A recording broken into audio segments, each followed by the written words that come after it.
All right, welcome everyone to the Democratic Club of Sunnyvale General Meeting, April 19th. Thank you for your patience as we deal with a little bit of new technology. We have a new camera today. All right. First, I'd like to acknowledge that we have several city council members online and in the room. So here in the room, we have Richard Mellinger. Online, we have Linda Sell and Eileen Lay. All right, welcome to our council members. All right, and then have the rough program here on the screen, and we are going to get started with a summary from Gail Rubino about AB 635, and then we're also going to put this to an endorsement vote.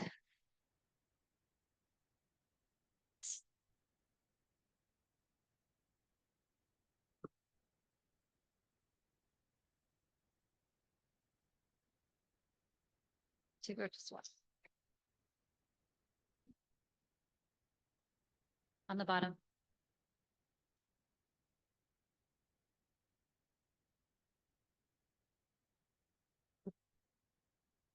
Hi, this is Gail. Okay, so we're going to talk about AB 635 that was introduced by our very own Patrick Aarons. And it has to do with the mobile home residency law protection program with an attorney general. Okay, so one of the cool things or not cool things about mobile homes is they are not like regular houses and they're not like condos or co-ops.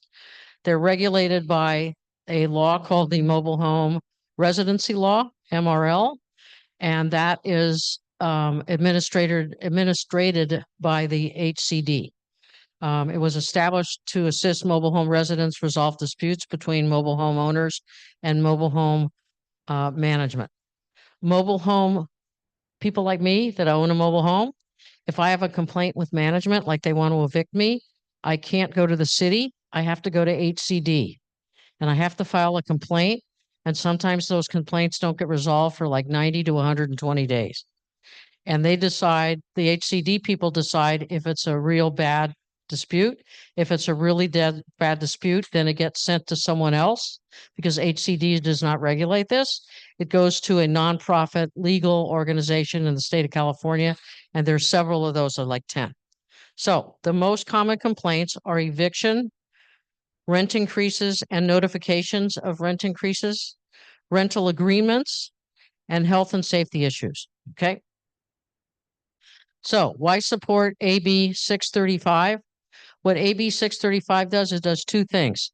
The first one is a maximum of 25 of the complaints that HCD determines are very severe and impactful at the end of the year. Now, mind you, my friend over here could get an eviction notice in June of this year. She could submit it to HCD. It would not go to the Attorney General until 2026 in January. Okay, so that person could already be evicted and lose their home. Okay, so this is not, this MRL is not a good solution. But the 25 of the top complaints would go to the Attorney General of the state of California. And the funds of all the funds of this, each of us that live in a mobile home park, we contribute $10 a year to a fund. That fund has right now, it has over $10 million in it because HCD has done a terrible job of adjudicating complaints in any event. So the Attorney General will have funds to do this. Okay, so that's that part of the bill. The second part of the bill is it makes the mobile home protection law permanent. Right now it has a sunset. And the reason it has a sunset is because mobile home owners, the people that own these parks, they're a very powerful lobby. And every couple of years, they really lobby really hard to get the bill only to be sunset, to go only 2 years. So I would ask that you guys support the bill, AB 635, and we will write a letter. I also would ask if we do support it, that we have a little email, we have a campaign to write letters. And I'll draft up a letter and then you guys we'll have parts of it that you can, like a interactive thing and you can put whatever you want in it. But anyway, so that's the story. So Mike, do you want me to put it to a motion or do you want to do that? Or does Crystal want to do that? Here's your mayor.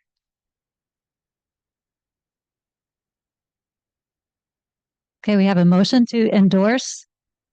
Oh, sorry. Yes. Yeah, as I understood it, the motion was to support the bill and authorize the board to write a letter to our legislators expressing your support for the same. We can't strictly endorse it because endorsements are only for candidates and measures on the ballot. Questions from the room first? Any questions online? Yes. This is Steve Chesson. Can you hear me? Yes. Yeah, I just brought up the bill, and actually it was amended a weekend or 10 days ago, and they just changed the repeal date to 2030. They did not make it permanent.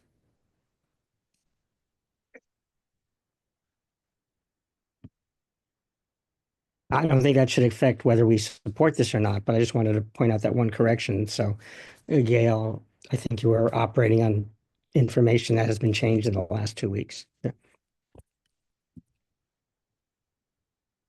Yeah, I knew that, but I think we should support making it permanent.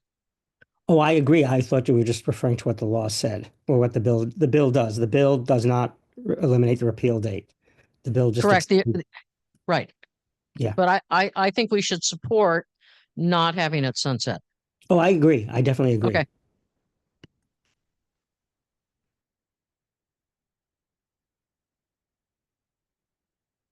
Any more questions? So technically, we would support if amended, not support. Thank you.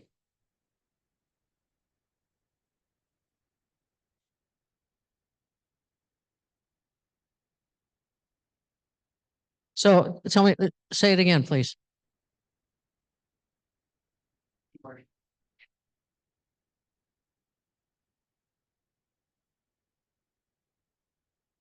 I'm now confused. I don't think we should make our support conditional upon an amendment. And if that's being discussed, then I would urge that we support it, but we would also support making it permanent, but I think we should also support the bill as written, even though we'd like it to be amended back. Okay, so the letter would say that we support as is, always support an amendment to make it permanent, correct? Thank you. Any more questions? Online? Yes. This is Richard. Thank you. Just like to speak again in favor of this motion. It is important to support the bill as written. Just speaking generally, when you have a good bill that you'd like to make better, support if amended is not the play. You support it and then you say, and also we support amending it to do X. Okay. So as long as that is the motion on the table is understood by everyone, I am pleased to support this. Thank you. Thank you. Any other questions or comments before we call the question? Yes. Sally. Thank you. I think that this would also be a good bill to take to the Democratic Central Committee and request a support position from them. For that. All right. We'll just do an informal vote online with a yes or a thumbs up, and in the room. So all those in favor, please indicate.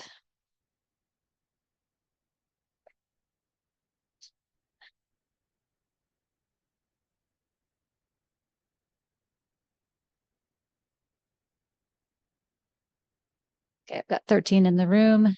Somebody's counting online.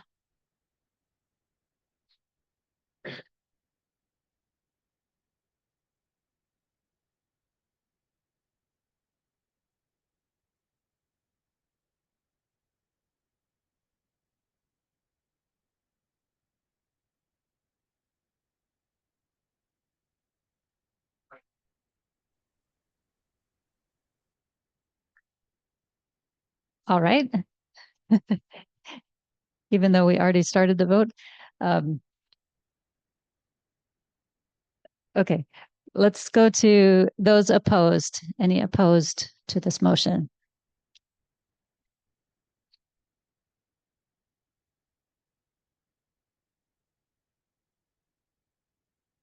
Can you see them there? Any opposed online?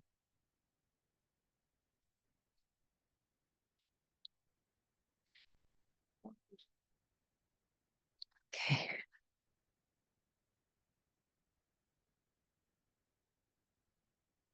All right. Any abstentions?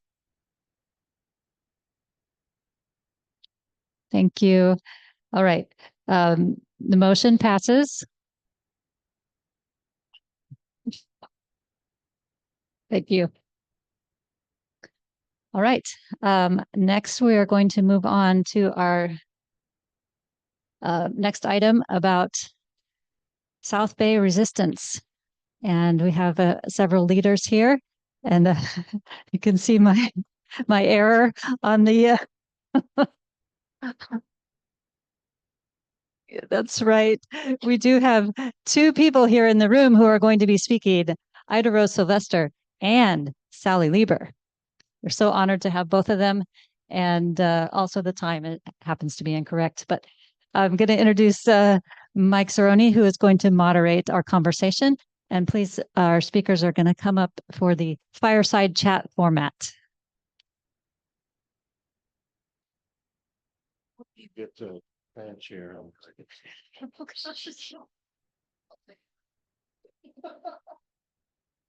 And the other microphone, where's it? No.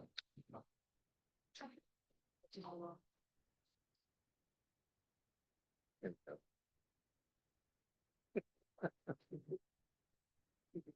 Oh, where'd that go?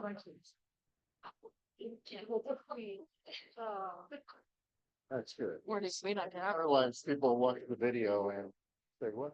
Why don't we like Sally?" You know, what do we? All right. All right.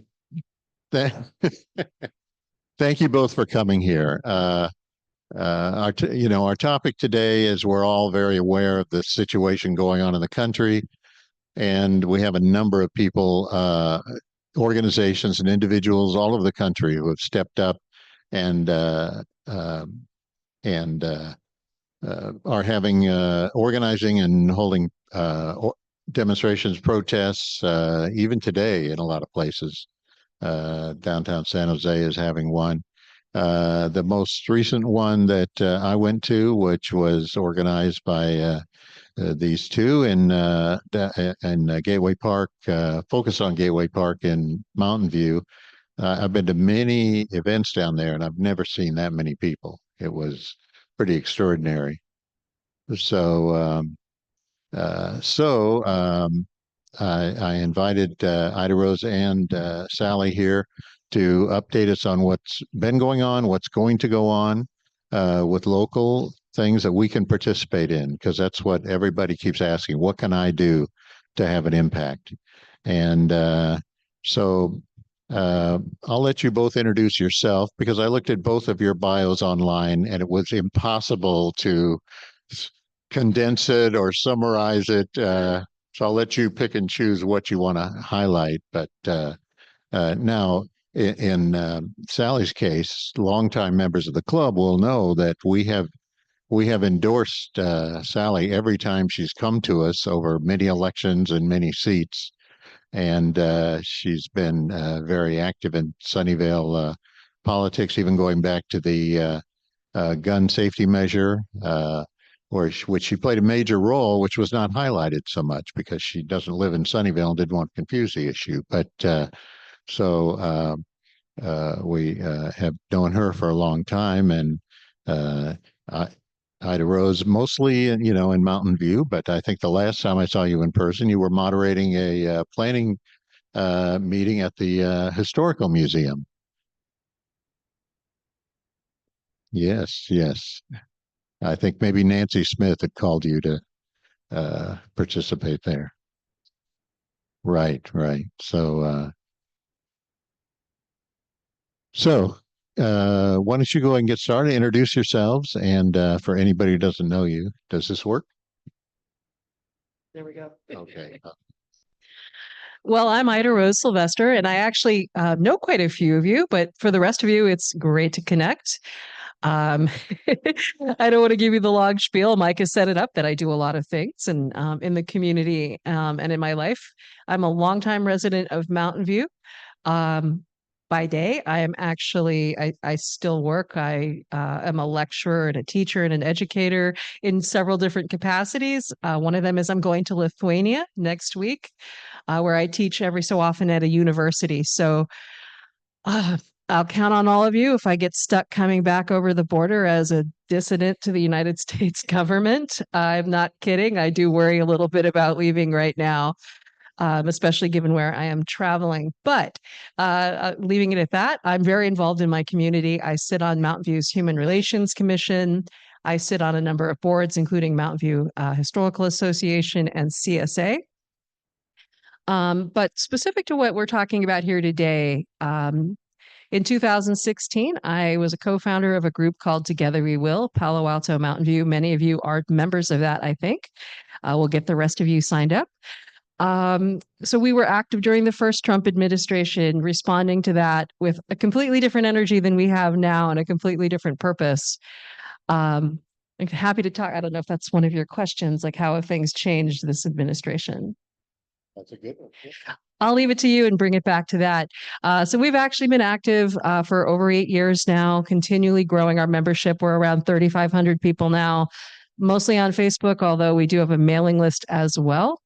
In the past, we put on a lot of events, but we did a lot of other things, teaching people how to become better activists, teaching them about letter writing and postcarding, how to talk to their elected officials at all levels. Given the nature of the current situation, we are seemingly deeply focused on events. That's what the community is really, really craving right now. Sally and I, well, we've been friends for a long time, but somehow we started pairing up because strength in numbers, right? To start doing events. We could talk more about those later too, but that's me in a nutshell. Please join, please be active. Oh, by the way, I'm also on the board of the Peninsula Democratic Coalition. So would love to talk about synergies between our clubs and the nature of Democratic clubs versus activist groups. Well, I'm Sally. I think I know just about everybody here, but it's great to see everyone and see all the leaders from Sunnyvale who are here. I kind of started out as an activist in Mountain View and served on Mountain View City Council with Mike Kasperzak, who's here. And then was mayor of Mountain View, went on to the state assembly where I served for 3 terms and served as speaker pro tem. I currently serve on the State Board of Equalization, and hopefully you haven't heard of us because we are a tax agency and we oversee the collection of property taxes in California.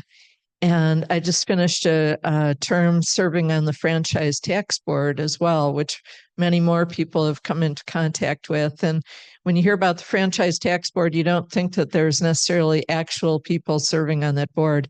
But I'm really pleased to represent Sunnyvale on the Board of Equalization. And my district covers all of the coastal counties of California, including all of the Bay Area. From the Oregon border down through Ventura County. I don't have any of LA County, so my district ends at Ventura.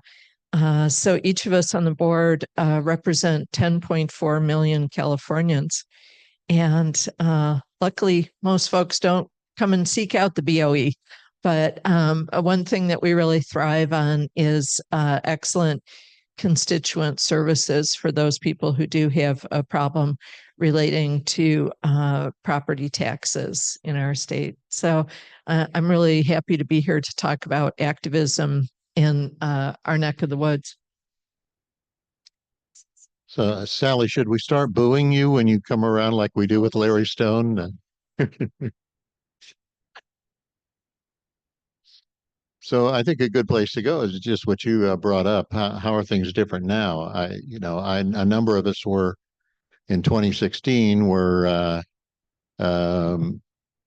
involved in Indivisible and some other groups, and together we will. I see some of them here now who are part of that group back then.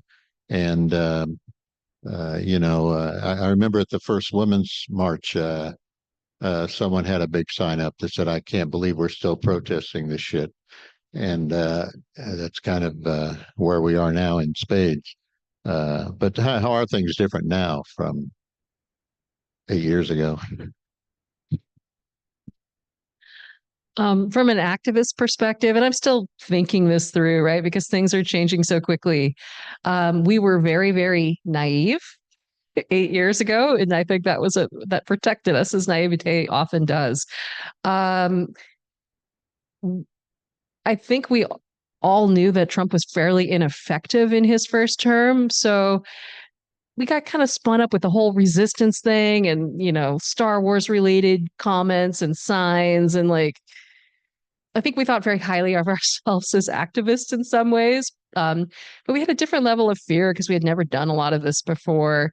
And we felt very effective, right? Because we had the blue wave and flipped the House a couple years later and got rid of Trump. And then people said, well, we're done. We did what we needed to do. And a lot of people left the movement, but a lot of us knew that the underlying causes were there. And so we knew this could happen again. That's why I kept Together We Will going. Because we knew it was very likely that Trump or someone like him would come back. To be honest, there are far more people getting involved now than did in 2016, which I'm shocked to say. But I think the kind of fear we feel is far more visceral, and it can be very, very difficult as an activist to counter that.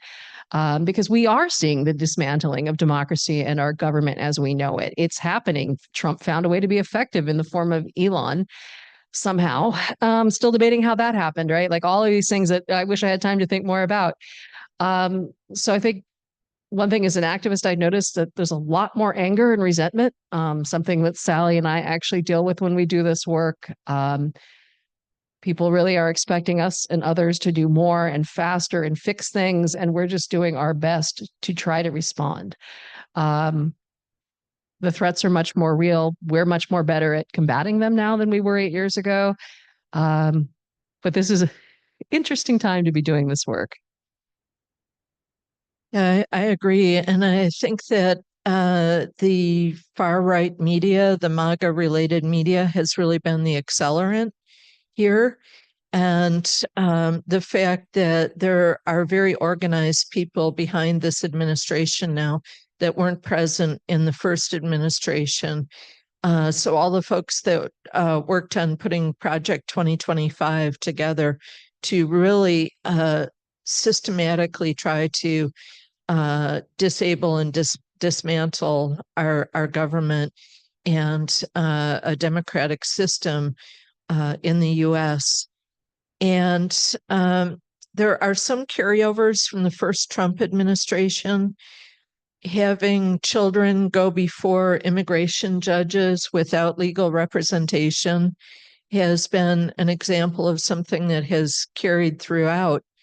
But I think it's telling that even those who are consistently on the right wing, like Republican commentator David Brooks, have said everybody needs to be out protesting now.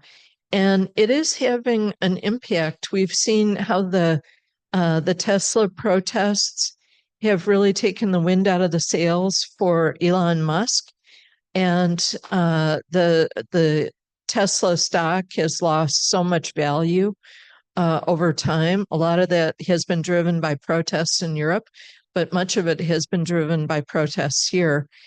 And so as we look forward to the congressional election in 2 years, there's going to be a long list of to-do items, everything from phone banking to postcarding to speaking to our relatives who live in other states across the country about this election.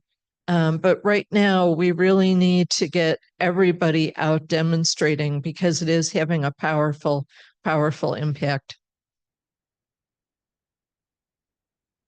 I think one thing we naively thought back in 2016 and before. First of all, that we thought Trump was an anomaly, and we can no longer claim that. And we also felt that the demographic trend was on our side, but we are not seeing that. We thought that the increased diversity from immigration, and particularly the young people would be on our side, but the young people are not.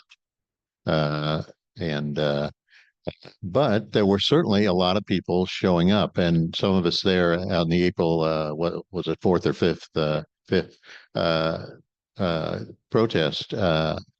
We were commenting that we didn't know, we didn't see a lot of people we knew, which is unusual, right? Usually you go to something like that and you see half the people there, you feel like and that wasn't the case here because there were so many people, and it seemed like people who were, some of them coming out for the first time. So that was good. So what's kind of the strategy or the plans going forward?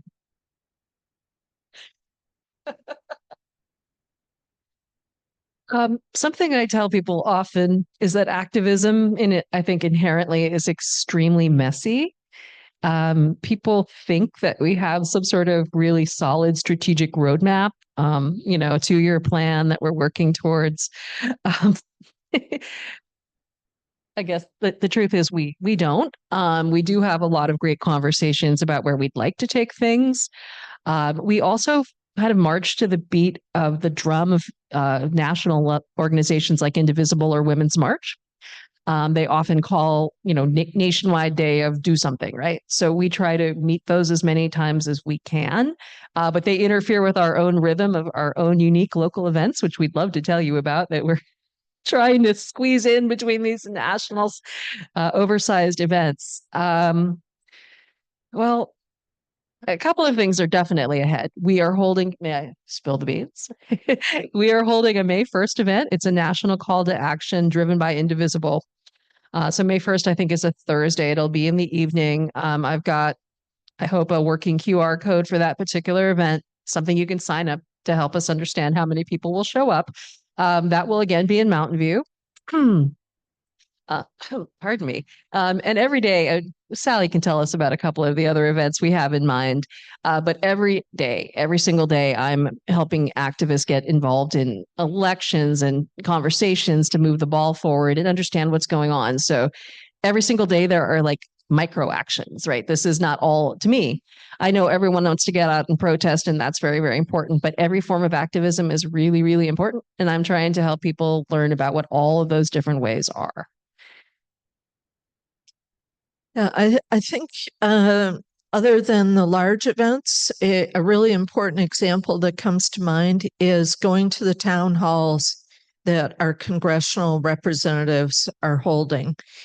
And we need to have our congressional representatives here in our area be much more strident and aggressive in the way that they confront this. It does not work to use the thing, if we're collegial, we're probably going to make progress. That was true 20, 30 years ago. It's not true anymore. So we have to have people from here, which is a deep blue area, making demands and standing up against bills like the SAVE Act that would make it much more difficult for women who have had a name change or for people of color to be able to vote in the federal elections. So we need our members of Congress to really stand up.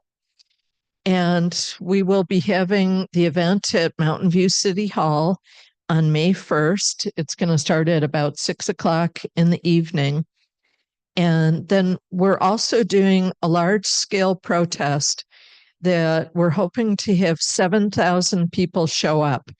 And we're calling it 7 by 7K. So it'll be a route between the Palo Alto Tesla showroom and the Sunnyvale Tesla showroom.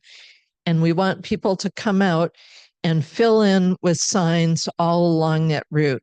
So we don't have a firm date yet, but we're going to be announcing a date just probably within this week. Hopefully within this week. And We want to be successful in this. We want to give people the opportunity to be wherever they would like to be on the south side of El Camino along that 7 miles. So if you have someone in your family who has wanted to protest, but they don't want to walk on a long, hot march or anything like that, they're going to be able to pick out a shade spot, pick out a spot that's close to Starbucks, or pick out a spot wherever you want to on the south side of El Camino. And we want to have it be one of the longest protests that has ever occurred in Northern California.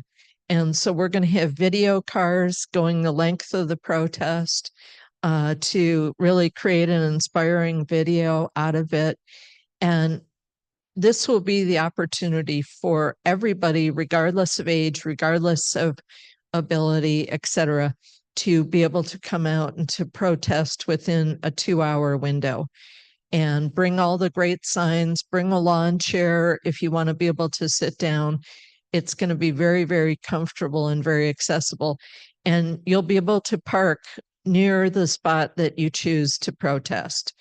But we've got to be visible. We have to have people out in the streets. And so we think that this is a really accessible way to do it. It's okay to take a question here. Well, Sure, go ahead. Well, Bye. I was really struck by Lisa Murkowski, who said, we're afraid. We're afraid. And what can we do to protect our legislators?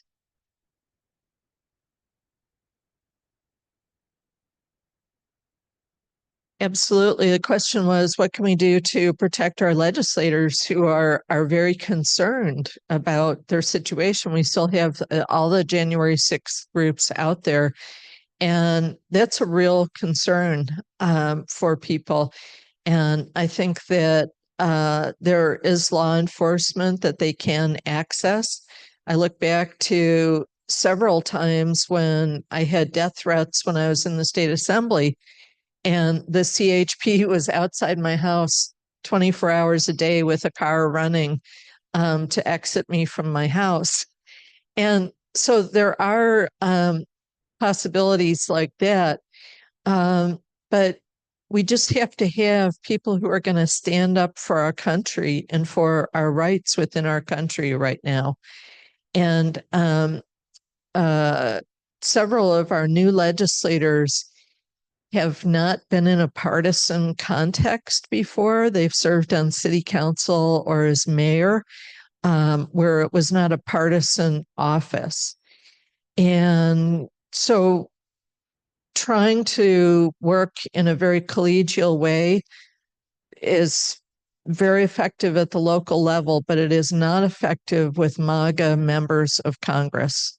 We have to have a harder edge, and we have to have people who are willing to stand up, especially in the Senate, and filibuster the SAVE Act when it comes up. And it's a grueling thing in Congress. One of our new members said that he was not expecting it to be this way.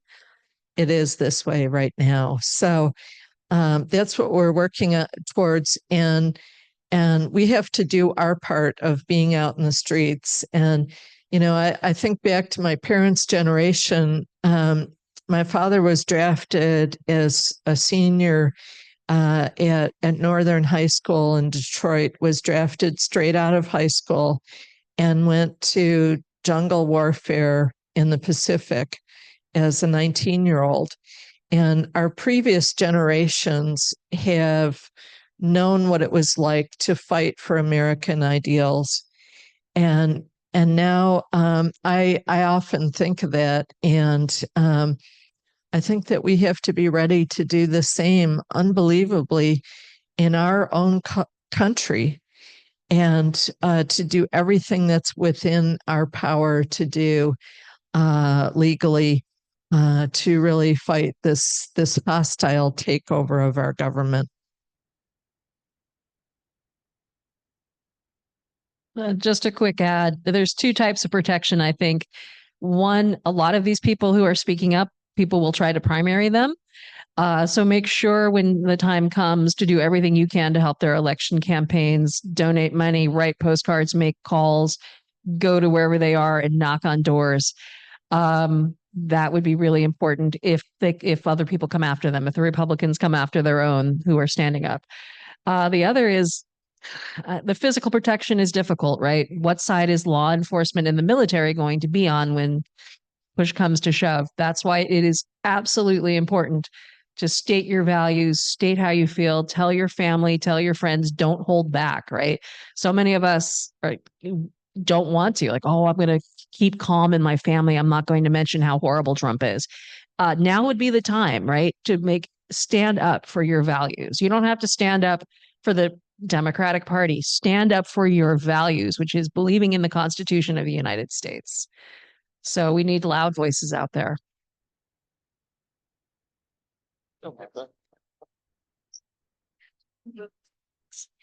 I was just wondering, I've been to several demonstrations lately, and I only see people in my age group.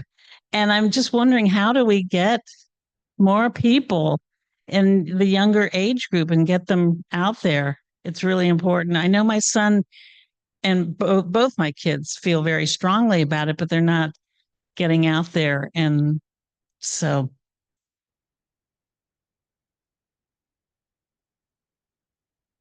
I would love to comment on this first. As an almost boomer, I cling to Barack Obama said that he was Generation Jones, and I was born in the same year as he was, so I cling to that. But I really think that a body protesting is a body protesting, and so you'll never find me saying, these volunteers shouldn't be out here. Maybe they're out and we need them. I think that for the younger generations right now, their life is so hard. They're dealing with student loans. They're dealing with skyrocketing rents. They're dealing with environmental uncertainty, with failure of government, with all these kinds of things. And, there's a saying, okay, boomer, and we have had it really good. And so I think that there's it's the situation that is, and we have to celebrate it. There's the organizations that are for progressive elders, for those of us who are in the system and are of age. And we need to go with that movement. This is a gift that people who are older can give the younger generation that are utterly exhausted.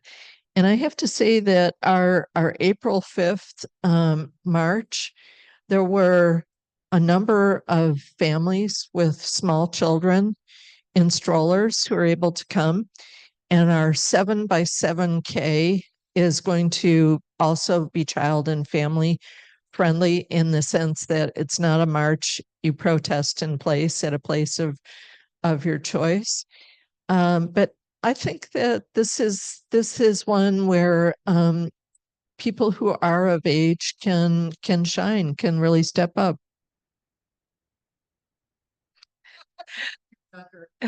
Not by much. Proud Gen Xer here.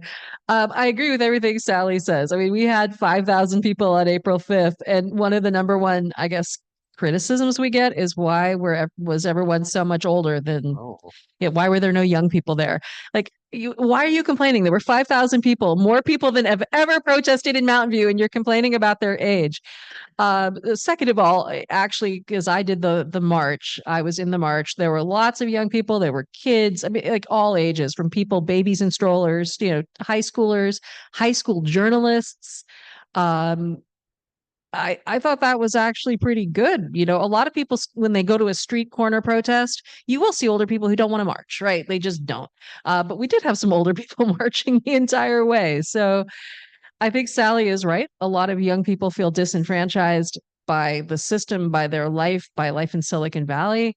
Their mind may be on other things. we know a lot of young people did not vote in the presidential election. Of the people who voted in Mountain View, so voted in the election last fall, 23% didn't vote for something like that, didn't vote for president at all. Like they just don't care. Like the one bad person versus another bad person, one disinteresting person versus another. Neither of them care about me. So I think, we hope they come along. We hope that as our movement continues to gain enthusiasm, they will just start to show up. But I totally get if they feel disenfranchised and that like we don't care. I think a lot of them frankly blame people like us for what happened now, and they're not absolutely incorrect. I think they are actually unfortunately correct. Not the two of us, but we let society become like this, right? And we let people like Trump come to power. I get it. I get where they're coming from. So let's give them some time and encourage them to come along. So let's see if we have any questions online. I believe Councilmember Linda Sell has her hand raised, and we'll see if there are any others. Hi, can you hear me? Yes. So I'm in San Jose at the rally. They thought they were going to have a 300 people RSVP'd. 3,000 people showed up, so it is very inspiring. Thank you to Sally and IdaRose for what you're doing for all of us. It's really great. And I went to the recent town hall for Congressman Rocana and in San Jose. The whole room was full, and he was talking about how he's going to the red districts and doing town halls and trying to talk about what is happening. And the crowd was acknowledging that it's really great what you're doing, but we need more of that. And so he said that he agreed with them that more congressional representatives, if they started doing these kind of things, then it would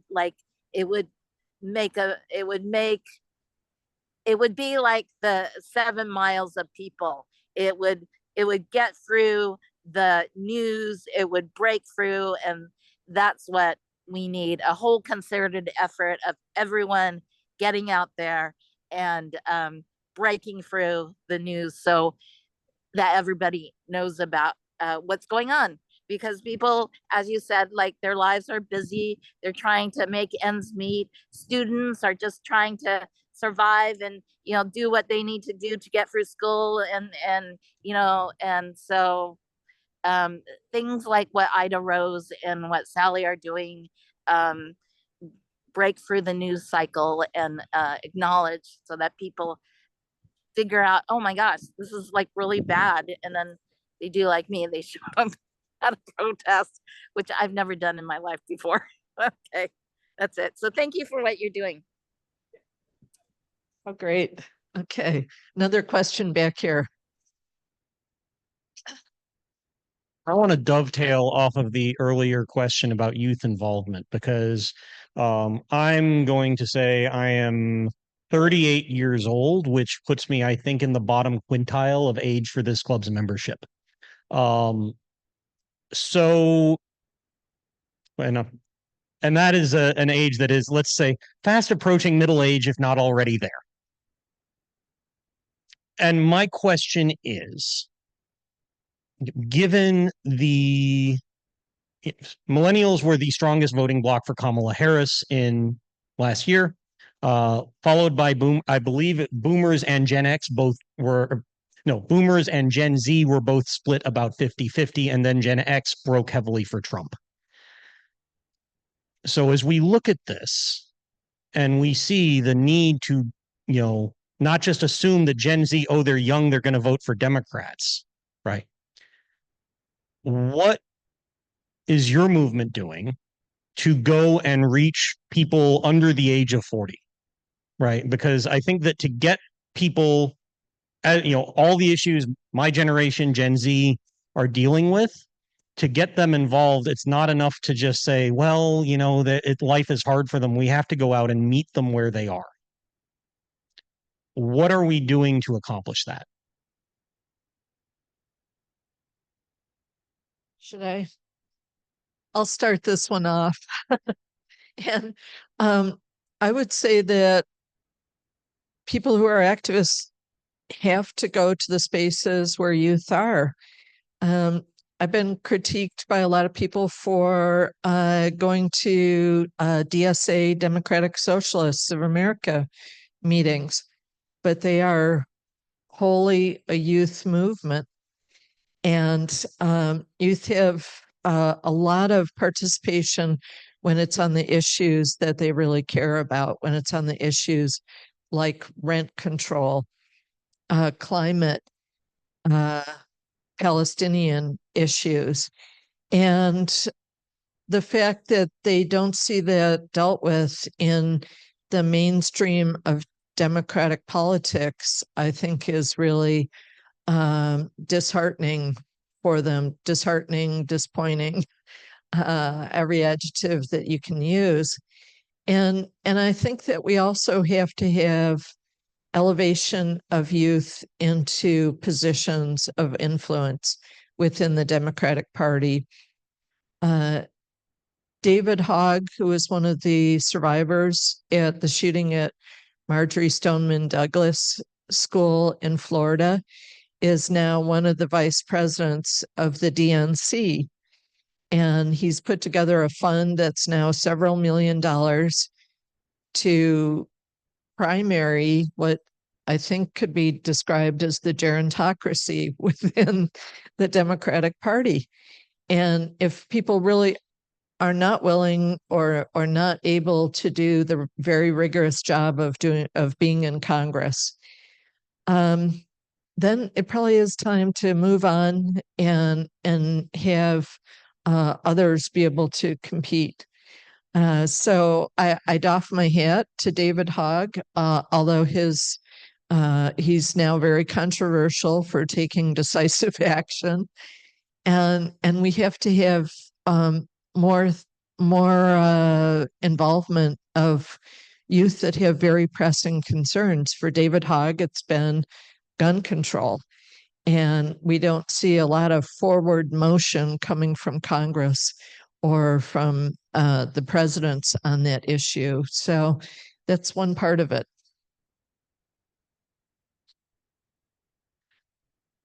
Sally can see the look on my face. I'm torn between answering that question from an activist perspective versus a Democratic Party club member and KDEM delegate, which I'm also. So is it a party issue or is it an activist issue? Because how clubs and activists, like I mentioned that earlier, we don't know how we're supposed to interact, right? Activists are often frowned upon in clubs. So thank you for your support. We're always looked at as the weird guys doing stuff, right? So we're not weird guys. To that point, until the Democrats as a party start really understanding and attracting youth, and I'm not saying AOC is the only way to do it, but the way that AOC does it, right? Like, is young herself, but also knows how to speak to younger people and purposely does, as does Bernie Sanders, right? They understand that the youth and their issues matter. And from an activist perspective, I will say Together We Will is made up of a lot of people under the age of 35. We're all ages, right? And we need every member. We need every number. We are not a Democrat organization, right? We're nonpartisan, as all indivisible groups are. I know that there are ways like we're building the plane as it's taking off and running down the runway, right? So we're trying to plan events every 3 to 4 weeks. We're also trying to build a better organization with Together We Will. And we would love to be able to do more marketing to everyone, right? To get the word out. We know that we should be on different social media platforms where the kids are, right? We know we probably should be where the Republicans go, places like Twitch. And oh gosh, they had the Republicans are expert at finding people on social media. And that's one of the reasons they win. Like they go to where all the hip people are. And we know we need to do that too, but somehow we need to find more people to help us stretch into new places. And just so many people that above the age of 18 and below the age of 35 are in school, getting, multiple degrees, getting married, having kids, trying to buy a house, trying to survive, right? There's a lot of things that are going on in that demographic. It seems like when people hit 35, they start going, oh yeah, there's a world out there. So I think if younger people, tell them about these movements, tell them why they should get involved and spend a couple hours every couple of weeks going to a protest or getting involved. I think it's just really hard. If anyone wants to help us, I would love to attract people, more people in general, and more people that are younger.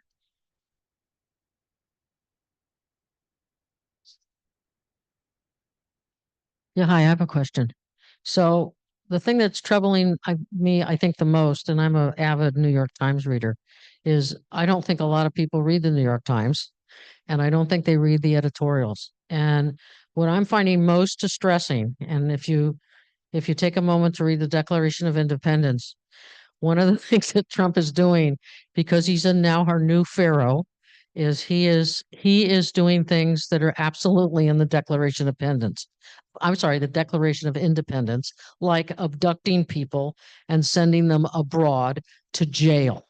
Okay. Normally, when you get deported, after you go through some judicial stuff, they just send you to a border. They don't put you in jail. These people are in jail. And okay, let me get my major point. My major point is I don't think people in the United States, the great majority of us, I don't think they figure out that Trump is doing stuff that's illegal. I don't think when they read the letter to Harvard that they see that every sentence in there is illegal. And people don't understand whatever that's called, because I just lost the two words. I think it's called academic freedom. They don't understand that. They don't understand why Harvard should just do what the government wants. People, I don't know what's wrong with our civics education, but anyway, you guys rant rather than me. But I think in addition to marching, I think, and it's not me, I think we need to have new Federalist Papers that describe what it is that this country's about. And we need like codexes of what our freedoms are. That's it.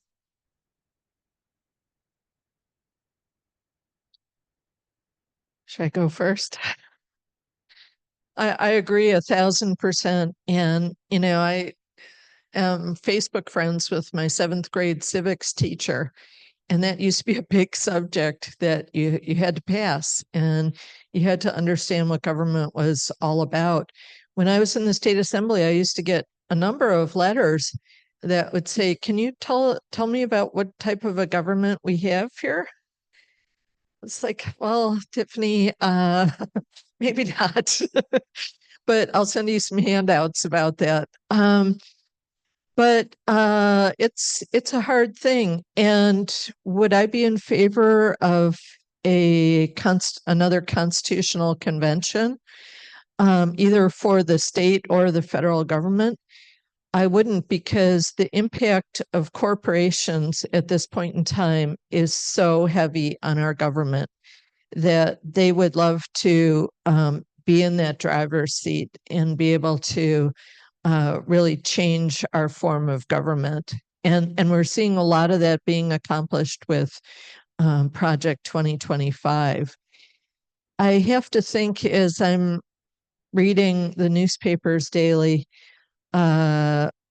public education in the states, when Democrats do get the House, the Senate, and the presidency again, as we have had in the past, we have to really push on the issue of funding for public education. And it has to be strengthened so that it's not all tied to property taxes in low land value areas. And we've got to have that. And I think, if I had a wish list for activists too, it would be to pay attention to what goes on school boards. We need to have school boards in our area, but also in other areas, making those plans to not let ICE into the school site, to not allow unwanted adult contact on children, and to really rise up against children going into immigration court unrepresented by counsel. because what this administration is doing in terms of children is just awful and heinous. I just want to observe that there are two dynamics here that at least that we have to balance, right?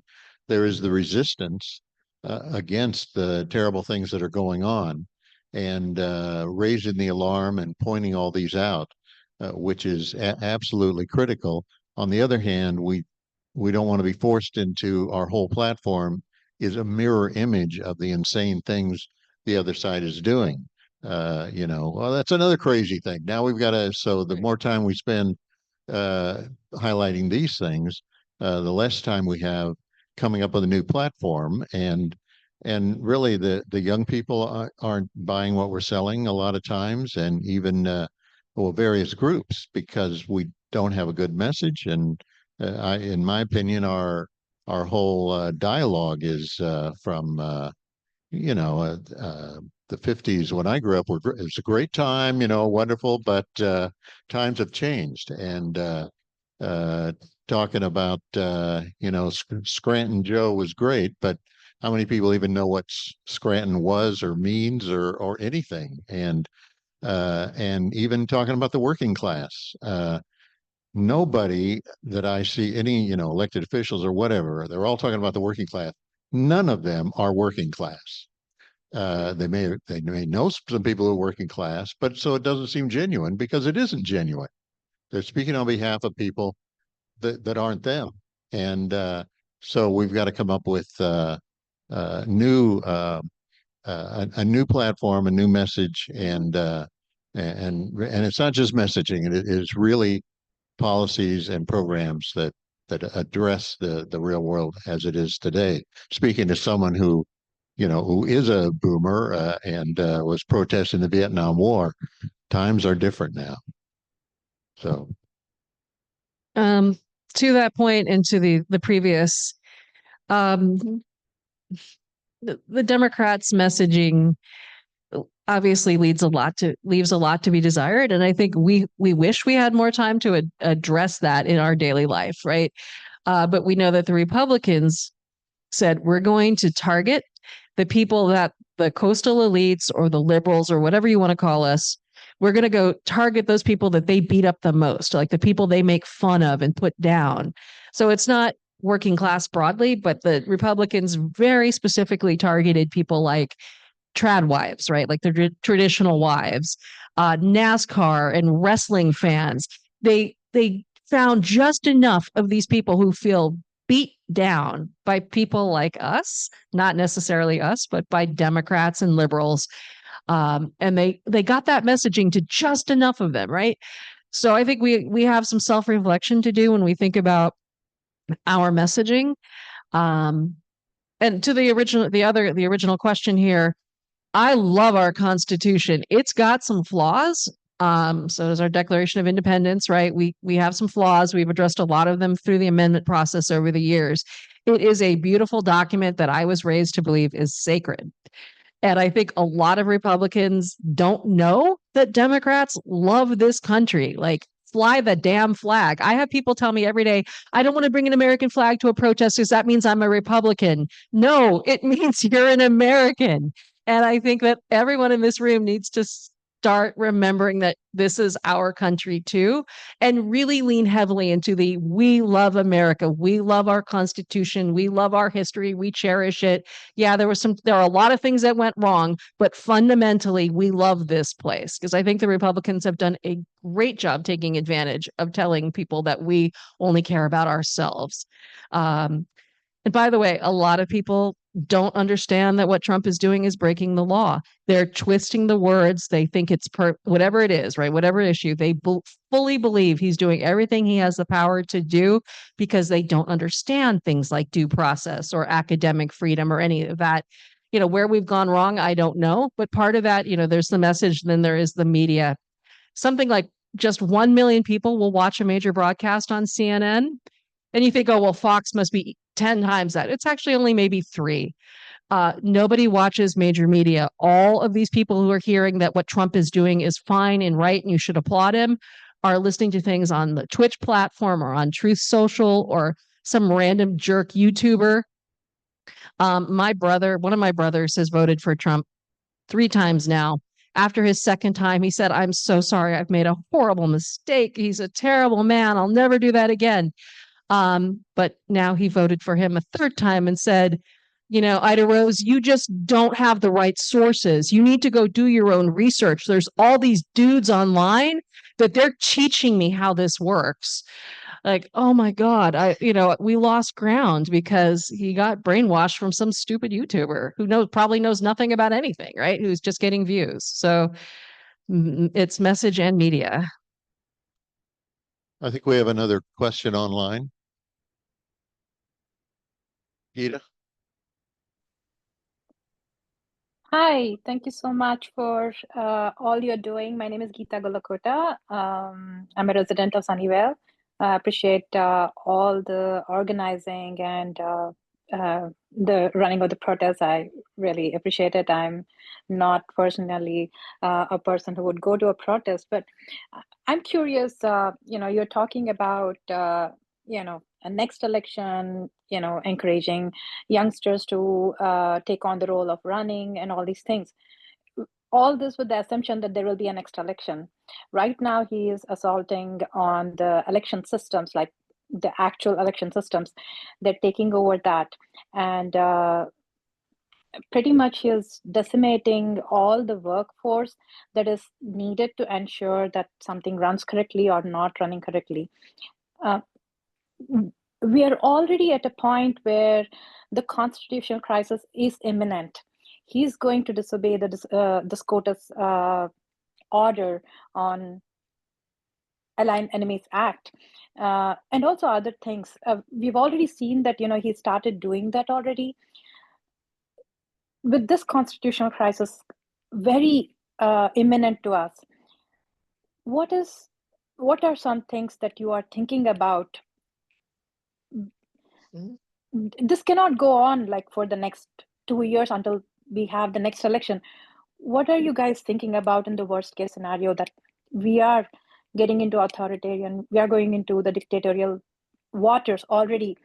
And if he dismantles all levers of the government, how is anybody going to resist him? And how are we going to get back semblance of anything that we can retain from this ordeal? Yeah, this is something that I actually think about a lot because they are serious when they say that Trump is going to run for president for a third term. And I think that as Democrats and even people who are not Democrats who want to see a democratic system of voting in our country, you have to continue to talk about a regular schedule of elections, and that it is abnormal to talk about taking that away from us.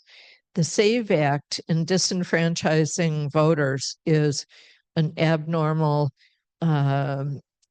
proposal to come forward in our system where we allow and encourage people to vote. And so I think we have to keep talking about the fact that these are very errant, abnormal proposals that are being made. And I think that we have to really lay the groundwork now. I'm struck by the number of people who say, I'm not really the kind of person who would go out and protest. But yet we're getting more and more of those folks showing up at our protests. And when you have high profile Republicans saying everybody has to be out protesting now, this is how we set the water table for what will happen in 2 years. And to kill the SAVE Act, we need Democratic senators who are ready to filibuster and will filibuster that bill moving forward out of the Senate.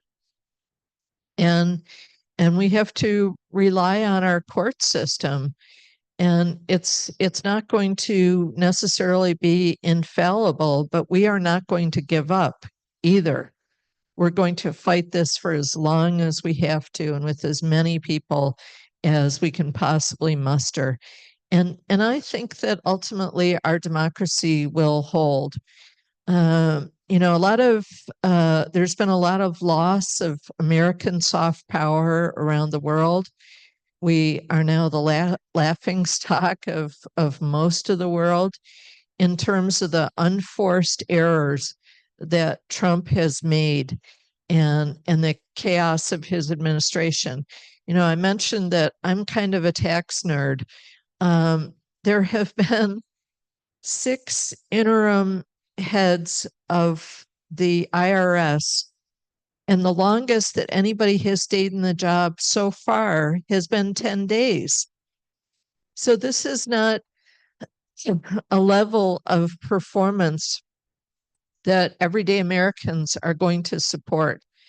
And this summer, as families try to go to our national parks and they can't get in, or there's a deplorable level of conditions there, it's going to start dawning on them, gee, we did need the federal government for something. Because if you look around, if you know people who perhaps are not of the same mindset that we are, they say, well, it's a little bit rough around the edges, but somebody had to cut back on federal government.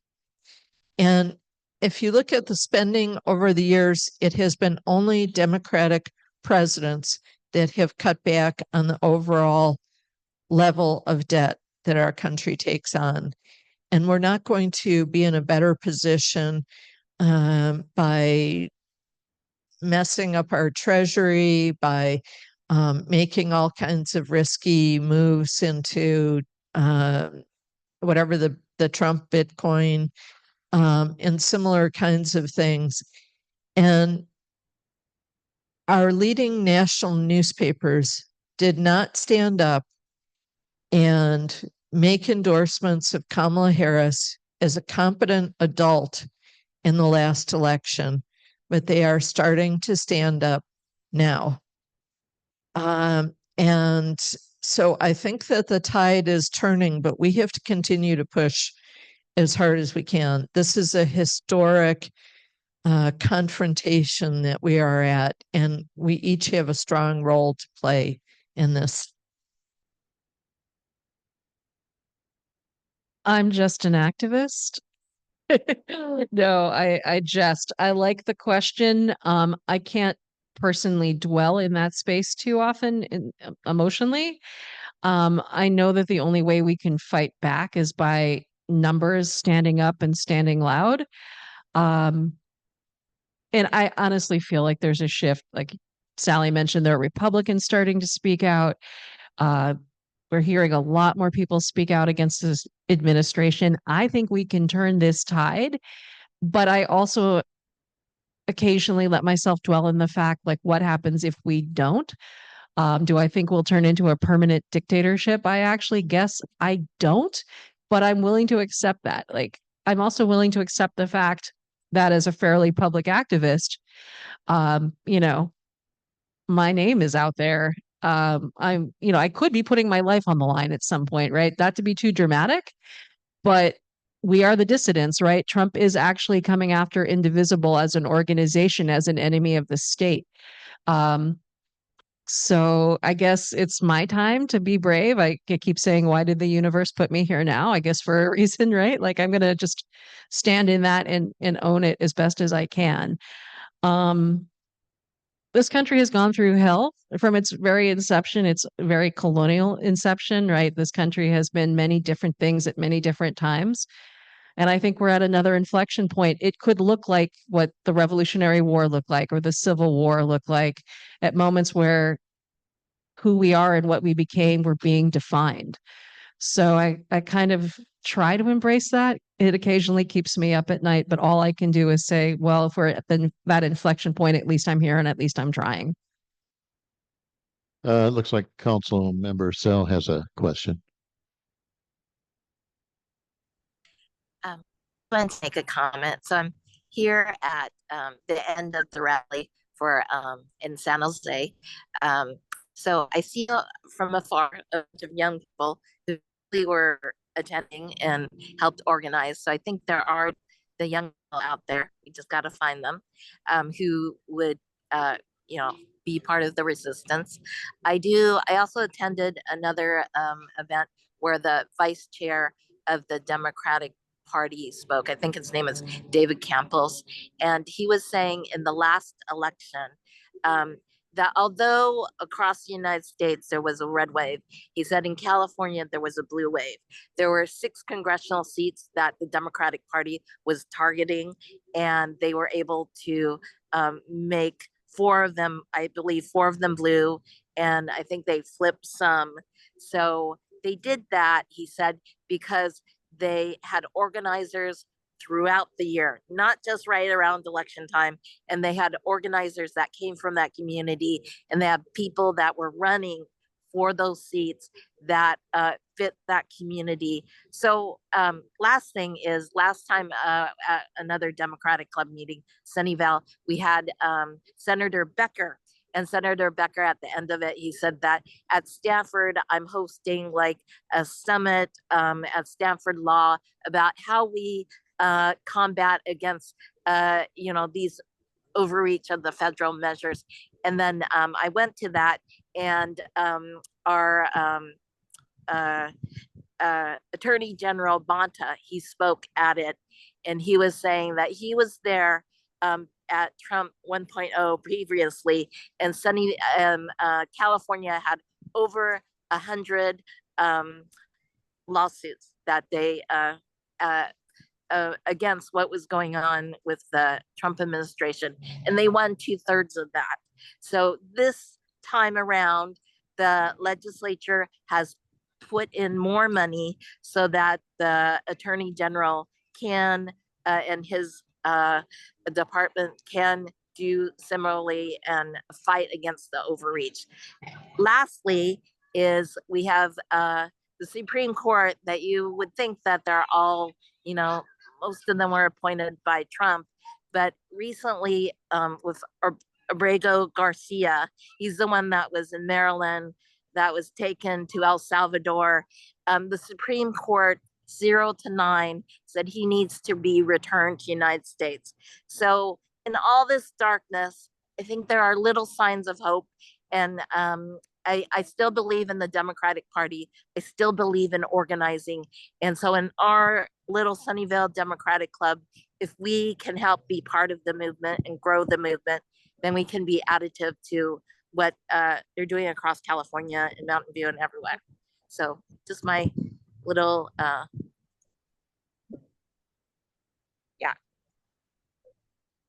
Thanks for that, Linda. I want to point out that those 2 districts that didn't flip were really, really close in the Central Valley.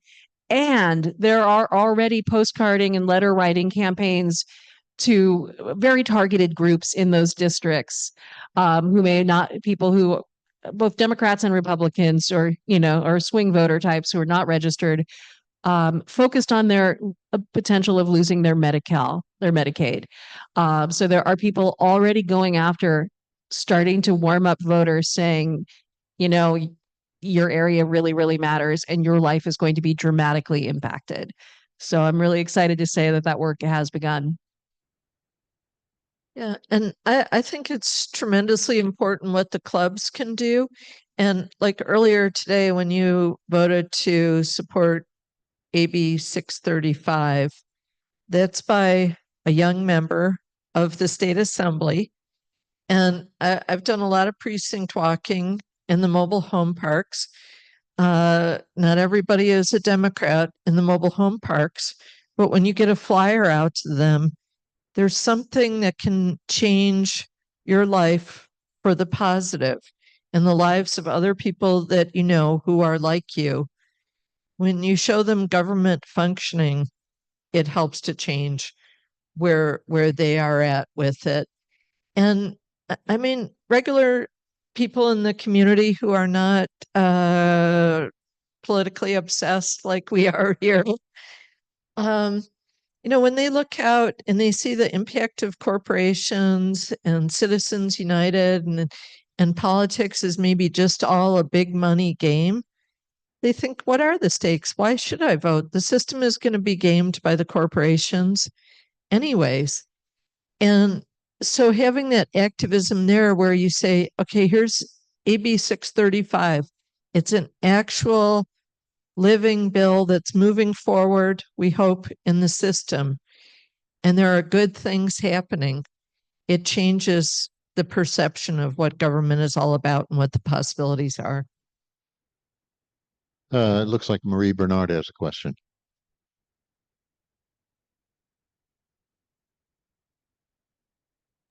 I think I unmuted myself. My apologies, folks. I've got a cold, but Medicaid and Medicare just came up, and Medi-Cal just came up. And on Thursday, there was a rally in San Jose at the Board of Supervisors. It was organized by a PR company that we work with, because the head of that agency has a daughter who would be severely affected if Medi-Cal was cut. And what I saw there was, it was the nonprofits. We had people from nonprofits who showed up with signs, and we're, I run a nonprofit. We're in the front lines, and we need all the help that we can get, because the people who are going to be the most, who are already being affected by this cruelty and chaos, are the folks who don't have a voice or don't have time to march because they're working 2 or 3 jobs, and the folks who are low income. And I think that the issue of healthcare, Medicaid, Medicare, but especially Medicaid, is going to hit people where they least expect it, especially in the red districts and the red states, because they tend to have a lot of people. Actually, the highest users of Medicaid are in red states. So I applaud this. We had 3 Congress people show up. We had Zoe there and Sam there, and actually the chief of staff for Ro Khanna.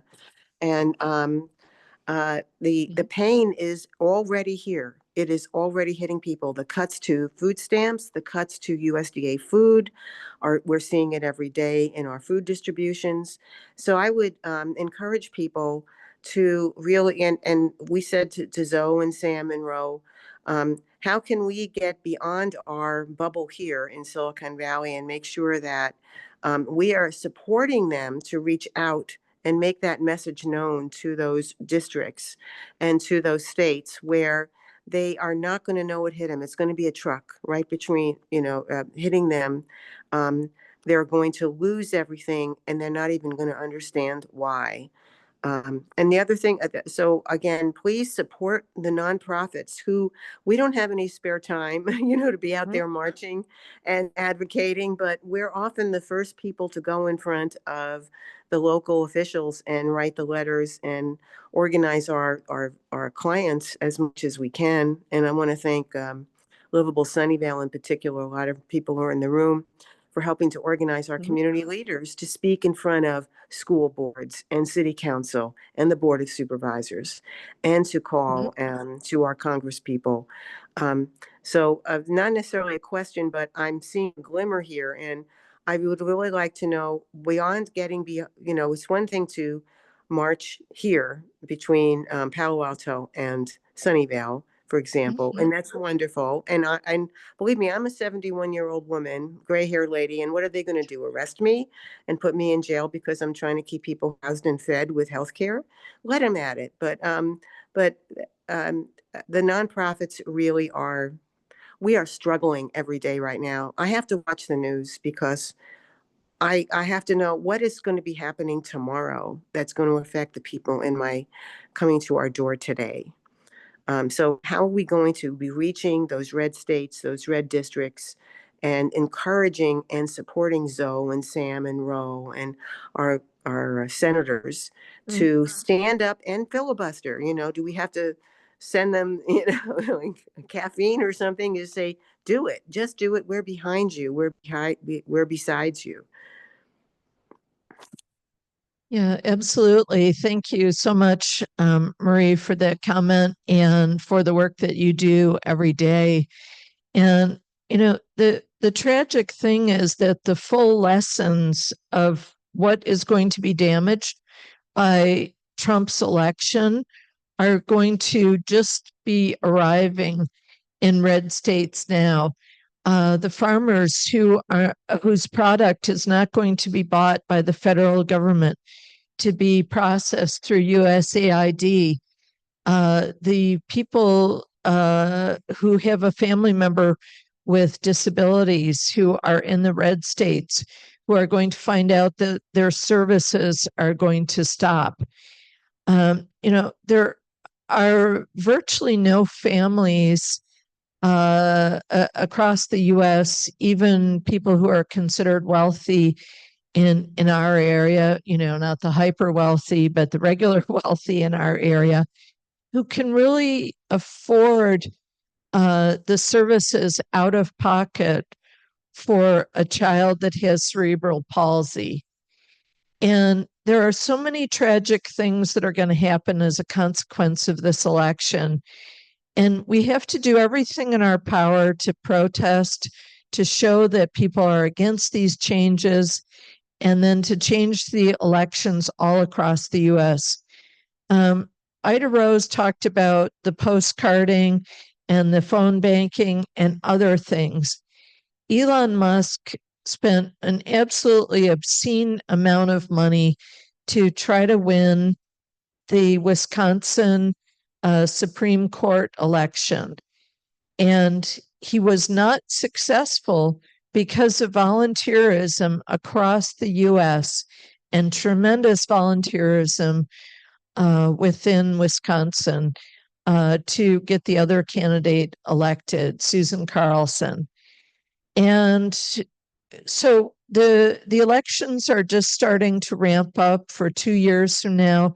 I know that some of our members of Congress, Robert Garcia, who represents Long Beach in Congress, has a bus. He's going out to red districts throughout California to hold town halls where Republican members of Congress are afraid to face their own constituents, which is an unimaginable thing.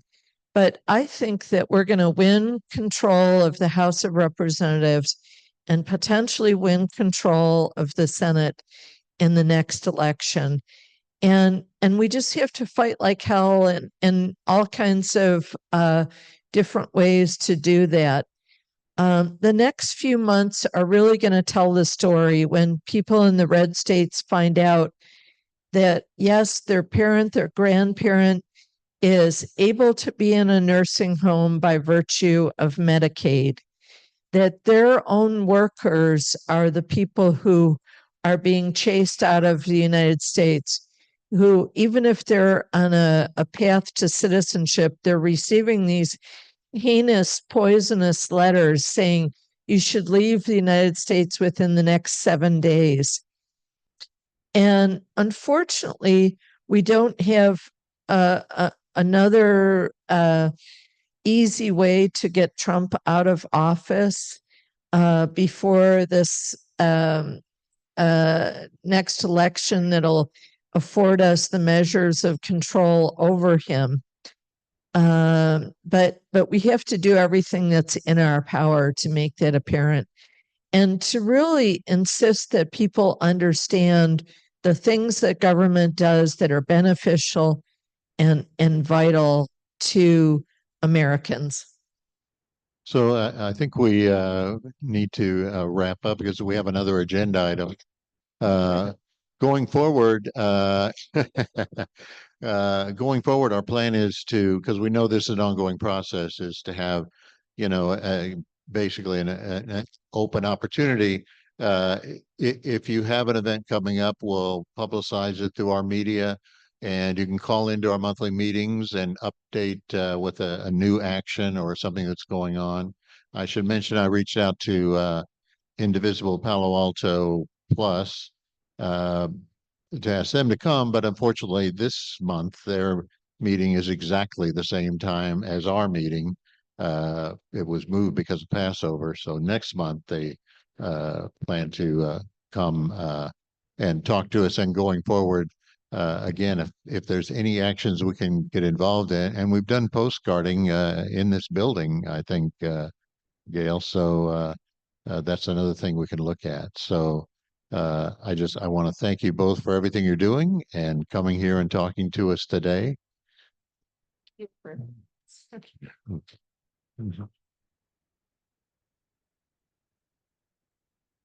Yeah, I want to second the thank you. You were a wonderful audience. I appreciate all the great questions and a chance to talk about all kinds of things that matter to all of us. In terms of next actions, I brought I just one copy. It's Earth Day.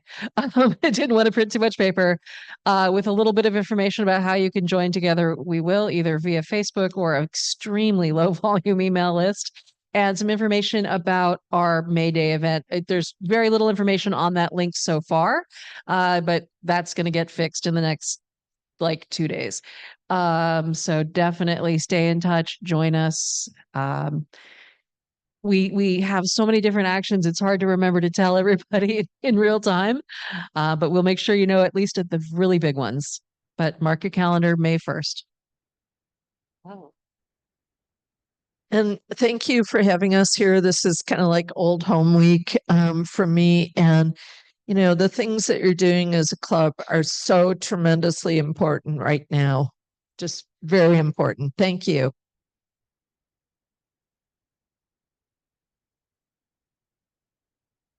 Thank you.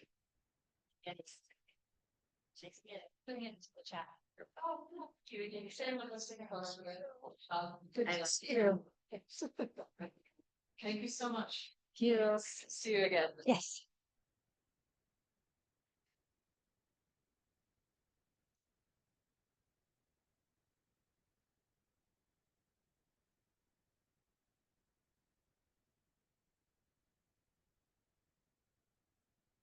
Okay, we're going to be transitioning here to our next item.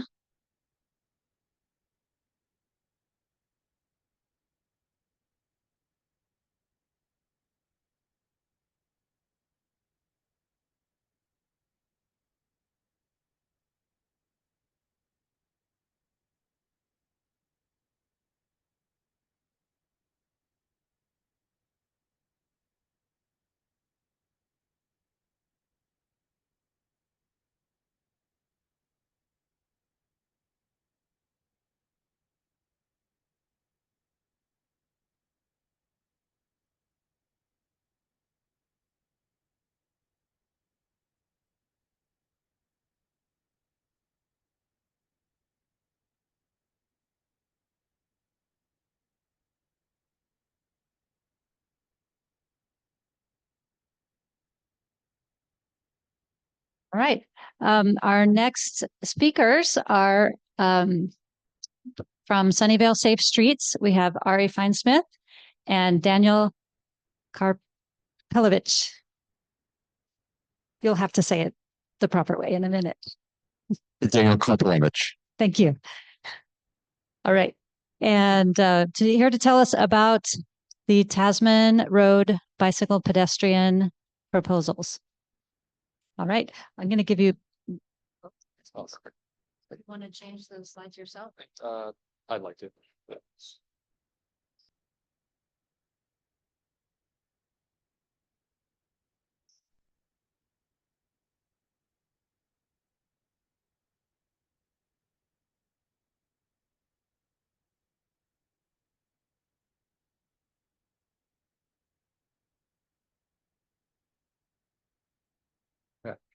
Hi, everyone. My name is Ari Feinsmith. I grew up in Casa de Amigos, so this project is very important to me.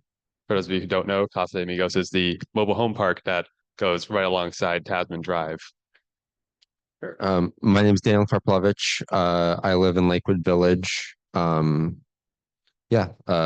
bike most places. And kind of, getting into the world of trying to promote better bike infrastructure in this area because we are lacking. Yeah, and not just bicycle infrastructure, but also walking infrastructure. As a resident of Tasman Drive, I've spent many, many hours walking on Tasman on the temporary lane closure, which I'll speak more about. But point being, having safe facilities for walking and biking and rollerblading or scootering or wheelchairing, all of these are really important to the livability of our city.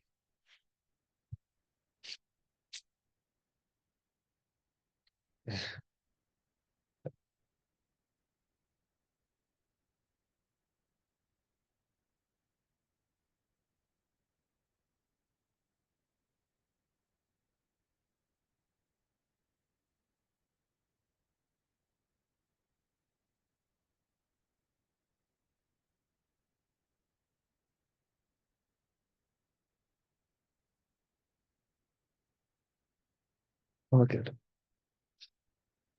And how much time do we have? Okay, we can make that work, I think, right? Yeah. All right. So once again, I'm Ari. This is Daniel. So this is a picture of Tasman Drive. It's actually right out here on the street nearby. And as you can tell, it's 2 lanes in each direction. At least it used to be. And then we have a light rail down in the middle.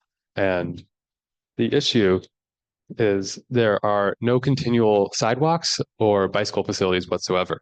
And the speed limit is 40 miles per hour. This is not very friendly for pedestrians, cyclists, or anyone who wants to go on the street. And the really unfortunate thing is that for residents like me in Casa de Amigos or Plaza del Rey, this is very limiting. It traps children, disabled, and people who don't have cars in their mobile home parks because they don't have a safe or convenient way to walk or bike out of their neighborhoods. We also had a fatality a couple years ago of a woman who was exiting out of Casa de Amigos, and she was trying to get to the sidewalk on the other side, and she was unfortunately hit by a car. You can see that location on the X. And so this has real world consequences. A little bit zooming out for a bit, there's a lot of destinations that us residents want to be able to walk and bike to. There are several parks, several schools. We have also many neighborhoods that are developing or that already exist that we want to be able to visit. And there are planned green belts or existing green belts that would be really nice to be able to walk and bike to. Unfortunately, many of the alternative routes along Tasman Drive are very dangerous. And let's say I wanted to walk from my home, which is not exactly there, but to the grocery outlet store, right? It should be an easy 5-minute walk. But instead, because there's no sidewalk, I would have to walk like almost an hour out of my way to get to the grocery store. And I'm a fairly able-bodied individual, but if you're a elderly member or a child, that's just not feasible. And it's a similar story with biking, where it's really far out of the way, and there's the routes. You can either go to the south or to the north, but either way, it's dangerous and not a pleasant experience. And we deserve better. Now, the issue is that people will be people, right? They will walk or bike on the route that is fastest, even if it's not always the safest. And this happens all the time. You have people walking in the gutter alongside traffic going at 40 miles per hour. Here's a couple pictures of people doing this. And it's a mix of both residents and people who aren't familiar with the area. On the bottom left, there are a couple 49ers fans walking home after a game, and they are walking, on basically a blind curb. We also have some residents on the bottom left who are walking in the tree line coming back from grocery outlet.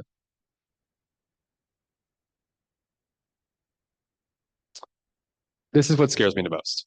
This is a blind turn, and you can see the cars coming around this bend won't be able to see the pedestrian walking in the gutter until it's almost too late.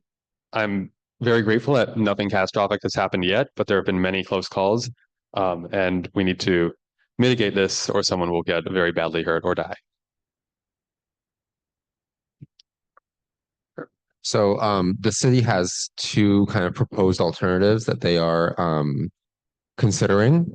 So one would be alternative 1 would convert one of the lanes in each direction into a bidirectional multi-use path. So if you've seen things like the Stevens Creek Trail or Guadalupe Creek Trail, something like that, where it's 2 directions for kind of bikes and pedestrians and for any other users who are going at that speed. Alternative 2 would still take away, one of those car lanes. It would just convert that into a separate sidewalk and a separate bike lane. Can we go on the next slide? There's animations. So yeah, we support alternative 1 just because it's safer for everyone, because the bikes will be up on the curb level, and so they won't, car won't be able to swerve into the bike lane. And it also provides better flexibility because it's so far between crossings where you can safely cross the road. A lot of times you'd have to go way out of your way backwards to get onto the right side of the road to then continue the right direction. So being able to go both ways. For biking. Yeah, for biking. Obviously, on a sidewalk, you can walk in either direction, but for cyclists, if it's a one-way bike lane, you have to backtrack to get on the right side of the road. So, that's inconvenient. And then, as Ari was saying, with people walking still, even though there's no sidewalk, people are going to do the dangerous thing and ride the wrong way, and that's very, very dangerous with 40-mile-an-hour traffic. Next slide. So the city of Sunnyvale did a survey in 2024. So here's some results, but basically 88% of respondents liked one of the alternatives or both. And then 70% of respondents said they would walk, bike, or take transit more often with one or both of the alternatives. So this is a rendering that Ari did on the bottom there of what it would look like. So you'd have yeah, you can just go through all the bullet points. So it would improve safety for everyone. It would improve accessibility for everyone. It will also, part of the project would be to upgrade and retime the intersections, which is, I think, sorely needed, and especially it would empower children and elderly folks who might not be able to drive yet or anymore. And we can go on the next slide. I'll just jump in real quick that a lot of car trips are very short distances. And as the city grows and develops with a higher population, we're going to need to be creating alternative modes of transporting people. So turning a very short drive into a pretty short walk or bike ride to run an errand. We should be making those facilities so we can get cars off the road and reduce traffic while improving the safety and getting more people walking and biking, which is healthy. Yeah. So we've already have a trial experiment of this. This is the temporary lane closure pathway, which was installed in 2020. And this pathway has been remarkably successful, and people walk and bike on it a lot. And it's also hasn't had a huge impact on traffic. One of the interesting things about the traffic patterns lately is that since the pandemic, the traffic volumes on Tasman Drive have drastically decreased. This is just a little comparison. It's gone down by 25 to 34% since between 2017 and 2023. Now, a single vehicle lane has the capacity to carry 900 vehicles per hour. So that's like the rush hour scenario. And for between Fair Oaks and Vienna Drive, so like the west half, the rush hour traffic doesn't even meet the 900 vehicles per hour capacity for one lane. It's a similar story with the overall 24-hour period where the capacity is about 1,000 vehicles. I misspoke. It is 10,000. Yes, 10,000 vehicles per day per lane. So once again, the volume of traffic on Tasman Drive only needs a singular lane. It's a similar story on the east portion of the road, where Tasman Drive is over capacity. The city is currently also doing modeling to figure out the impact on intersections. They're planning on retiming and optimizing all the intersections to reduce delay. So that's kind of coming hand in hand. In that sense, it's going to be not a huge impact to drivers. Also want to talk about emergency vehicles real quick, or is this your slide? This is mine. Okay, go ahead. So one of the concerns that a lot of folks have had is if there's only one lane for cars, how would emergency vehicles be able to get through if during rush hour where there might be some cars, or if there's a car accident or something like that? Well, the alternative one, the multi-use path, would actually be 12 feet wide, which is as wide as a car lane. And so an emergency vehicle can quite easily get up onto the curb and drive down the multi-use path. And this actually could have an improvement to the current times, right? Because if during rush hour today, if there's cars in both lanes and or there's a red light ahead, they might not be able to get out of the way at all, even with two lanes. So as you can see there, this has been demonstrated in plenty of other places that have built bike infrastructure and pedestrian infrastructure that's wide enough for for cars to go through, where an emergency vehicle can actually use that to jump ahead of the cars. And this has also even happened with the existing lane closure. I've seen it at least once or twice, where this is a very smart smart idea to improve vehicle response time. Yeah, and this has been shown to work. It's not a new concept that we're coming up with. This is kind of standard practice. So yeah. Also want to talk about moving mobile homes real briefly. So, there's Tasman, this section of Tasman Drive is surrounded almost entirely by mobile homes. And the way that they would be moved into the Casa de Amigos mobile home parks and the Plaza del Rey mobile home parks is through the south side of Tasman, between Vienna and Lawrence. I made a typo on that, my bad. Basically, the lane will be widened to 13 feet wide, and that's just enough space to have the truck come in with a bit of an overhang onto the multi-use pathway, and so it would come in and out that way. This is fairly rare. Mobile homes don't come into the parks every day. It's like a yeah. So this won't have a huge impact on residents. And currently, the road would have to be closed to move a home in or out anyways, so this really isn't a big change. Yeah, so another thing that we are advocating for as part of this project, which currently isn't a part of the project, but we would like it to be, is to use this project as an opportunity to replant trees.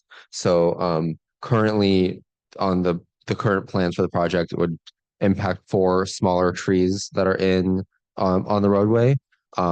So we would love for those to be replanted as part of the project, but also recently 23 trees were cut down along Tasman for unrelated reasons, not having to do with the project. But we think this would be a good opportunity to, as the road's being rebuilt, to also replant those trees with a better a better type of tree that would be, more amenable to this environment, more native, that sort of thing. So in conclusion, a lot of residents really want safe and convenient bicycle and walking facilities on Tasman Drive. This is also would really help tie into the larger walking and biking network in Sunnyvale. This project benefits everyone, especially the people who can't drive, our children, the elderly, and the disabled. And this project is going to be really important. And so us at Sunnyvale Safe Streets, we are leading the grassroots effort to make this project happen. And we'd love for you to become a part of it. We invite you to sign our petition right here. And when you have a minute or two, to send an email to council as well. And we're going to open it up to questions. Mm-hmm. This is the background. I just wanted to say hi, Richard Mellinger on City Council. I'm not going to comment on the project itself because I'm going to be voting on it. Regarding the 23 trees, I just wanted to provide some quick background on that. Those trees were removed as the result of a settlement over a lawsuit with one of the neighboring parks. The tree roots invading and damaging sewer lines and plumbing lines. Many of the trees were in poor health. 4 had died. I have said that whatever option is proceeded with on Tasman Drive, I'm not even going to say that, but the trees are, I just wanted to provide that background on the trees. So thank you. Thank you for that. And we'll just add that those trees are also not native and have particularly invasive roots. So hopefully the new trees can be native and less invasive. Yeah, on the movement of mobile homes. Okay, so let me just give some background. Okay, I live in a mobile home. Okay, these mobile homes are like what, 100 feet long, and I think they're about 14 feet wide, right? And is it 60? Okay, well, anyway, they're really it's big. 14 actually. They're very large. Yeah, they're really big. Okay, they're very large. So when you mean off hours, does that mean during the day? Yes. Okay, now the other thing is have you talked to the mobile home companies like Alliance to find out if they're okay with this plan? Because that might be a good idea, because they're the people that actually bring in the mobile homes. We haven't talked to them. This You mean, I mean, they bring in the mobile homes today at, off hours, so I assume they do the same thing. You know, they they're able to get the mobile homes out for this route already. So I'm not. Yeah, yeah, absolutely, it's a good idea. And if you have any contacts with them, we'd love you to connect us. I'll just add to that. The city did include, they did think about the mobile home park movement. So I don't know what contact they have had. I don't know if they have contacts with the companies directly or if they have, some sort of, guideline that they follow for movement. But yeah, we're not with the city, so we don't have those details, unfortunately. All right, and please raise your hand online if you would like to ask a question. There's one more in the room here. I appreciate your emphasis on native trees, and I want to make sure that the city of Sunnyvale is on board with that also, because we had a magnolia in front of our house that needed to be replaced, and there's a list of suggested native trees that the city of Sunnyvale has, but what was put in was not a native tree, even though I said I would purchase it, and the city did not appreciate that and was not willing to do that. They insisted on a southern United States oak rather than one of the many native California oaks. They wanted to replace it with an oak, and it's not a native. Anyway. Yeah, thanks for bringing that to our attention. Thought. Yeah. All right, any other questions in the room or online? One more here. My one comment would be that I lived here, my family did, when we actually had bike and pedestrian lanes on Tasman. And I could actually, this is before the light rail, I could go out and I could walk up equivalent to where grocery outlet is now. Other things were there. I actually even had a job over one spot. We could walk between the parks safely. It was something we had that was taken away. And this coming through will give us back something we had. And so I think it's really important to have that. I also want to make a comment that I have seen people, I saw a bunch of 6 kids biking in the car lane, teens. I see people in the lane. I drive and I'm there like almost every time I go through, I see someone in a lane. And honestly, it scares me. It really scares me. And that 40 miles per hour, sometimes they go 40 and sometimes they go 60. So, and I would say that thank God we have the lane closure we have now, and kudos to the people who made that happen, because when I had the kids and they were little and I would try to get just to the park, I would have to go over, once they put the lane closure in, it was taking 2 kids over the lanes of traffic, over the light rail, over to a sidewalk where the sidewalk is there and they're right there. And right next to me, your car's going 40 to 60 miles an hour. One of them trips, they're dead. So this is a really important project because we want our kids to be alive, and the kids have to get to school. The way they get to school, many of them bike across and go on that lane closure and down through there to get to Columbia, to get to these schools, to get to Lakewood. There's part of the park that goes over there. It's just really important. And so I think as we look at this and as our community, some of the oppositions, I know the light timing will change will change some of the traffic concerns. There's a lot of things there. I think there are things to be looked at, but I just want to put my 2 cents in that I think this is something that really is going to make a difference. And it's going to like I see a neighbor that walks by in a walker daily. He can't walking over to go to the store. So like the people who are walking in walkers and wheelchairs, this is what this is going to do. It's going to let all of them and those without cars and the children to just go up to the store and get a candy bar. So, or maybe something healthier. This is just a comment. I really commend you for doing this. And I did just sign your petition. So I think it's great. I don't live around here. I live downtown Sunnyvale, and I walk everywhere there. And it's one of my greatest pleasures to be able to do that. So I really feel for you, and I'm glad you're doing this. Thanks for the support. I agree with you. 2 points I want to make. earlier previous sessions was talking about NASCAR and whatever. And so if there are any NASCAR fans out here, I want you to know that the way the lanes currently are set up with the 2 lanes, it's perfect for NASCAR. And we see this all the time. So when you're at the intersection of Vienna and Tasman, you've got 2 lanes, a straight line ahead of you.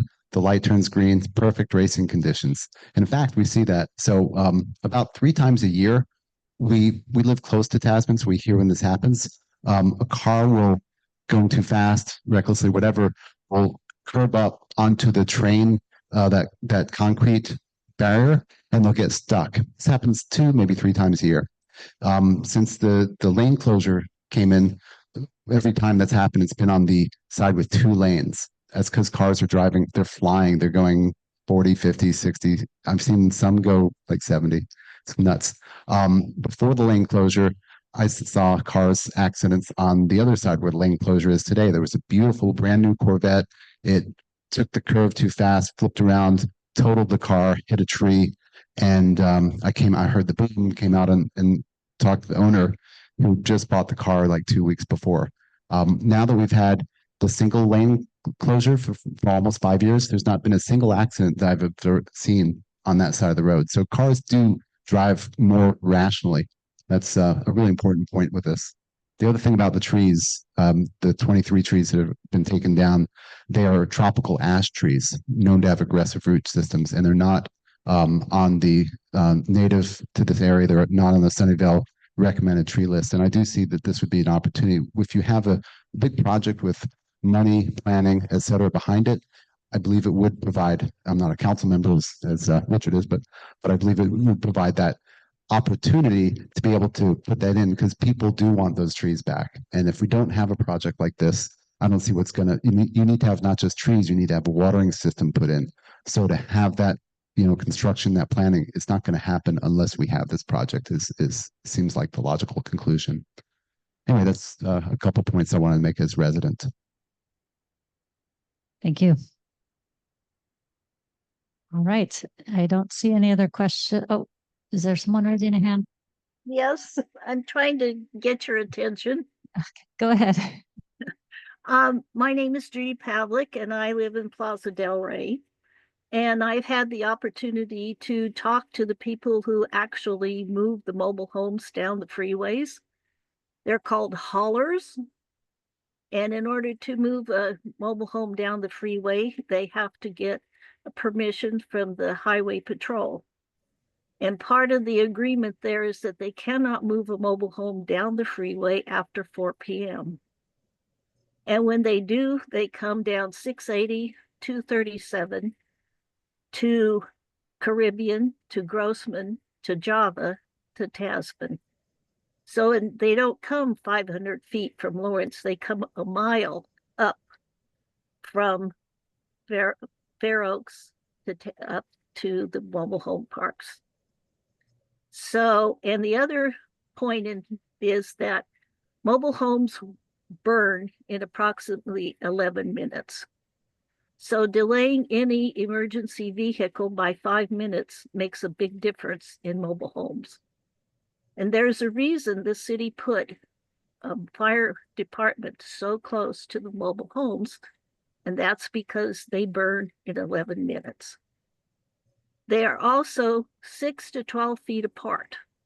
So when one mobile home catches fire, and I've seen this happen, the carport next to it and the mobile home on the other side of it get singed or get burned. And not only that, but the East Channel Trail bike lane, which I'm highly in favor of, is going to run right across Tasman, and it's going to go 6 miles north Sunnyvale to south Sunnyvale. So in Tasman, the only places you're going to go are Caltrans and Levi Stadium. So this whole I'm not against bike lanes, but on Tasman Drive, it's a commercial industrial corridor. That's why it's 40 miles an hour. It's not a residential street. And are you aware of any industrial properties on this section of Tasman? because there aren't any.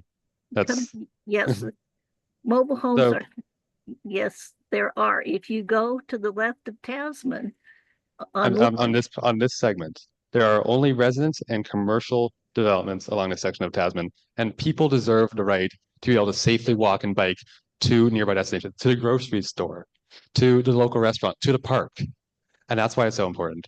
A couple other points I want to touch back to you about the fires, right?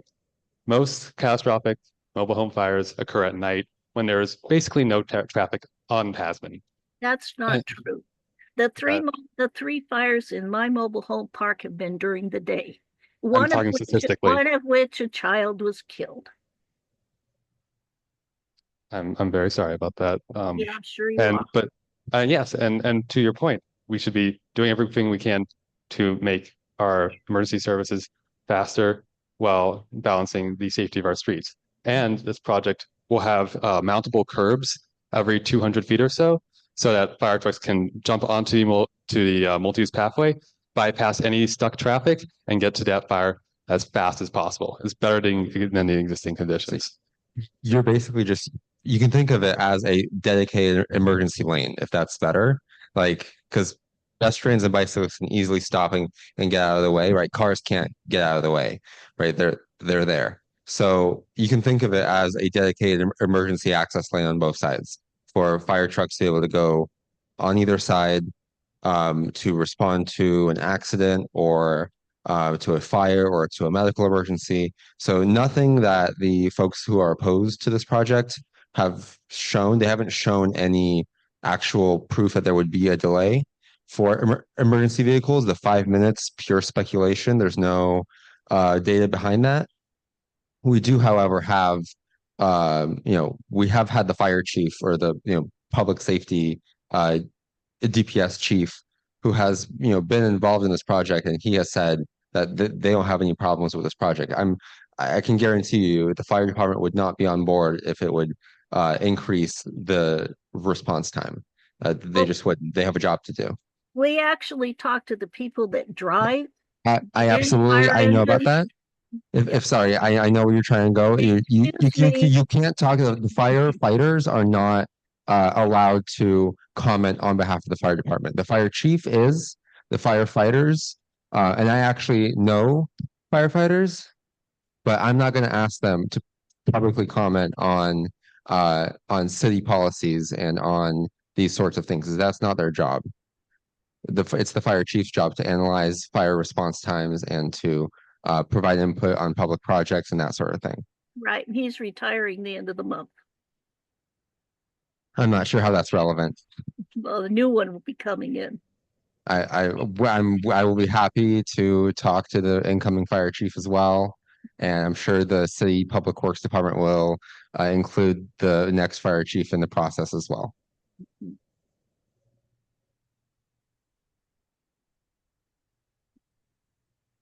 Tim's got his hand up. Yes, we have one more hand online. Tim? Yeah, I'd like to talk about this. I think what's being missed is the fact that, well, it was brought up about the, the fire department. You can talk to the fire chief, but he's not the one driving the truck. It's actually the firemen. Those are the ones doing the work. Anybody can talk for anybody, but they're the ones doing the work. They're very much opposed to this. Traffic is only going to increase with all the new homes going on Tasman at the Keeley project. We've got the Super Bowl coming. We've got the World Cup coming. We've got a lot of things going on, and this is just going to make it worse. The other thing that you have to look at is, what if there's an emergency and people have to evacuate the park? Are you aware that there is 2 times a day where there is massive traffic in both lanes in both directions? It's the morning commute and the evening commute. So imagine if somebody has to evacuate. How is that going to happen? Sure, I can touch on that. So is there an echo still? Okay.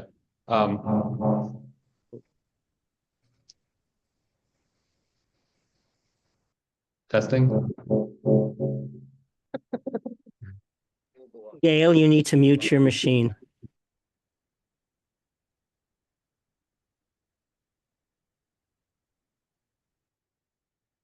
Hello? All right, cool. About evacuations. So a single vehicle lane can carry 900 vehicles per hour.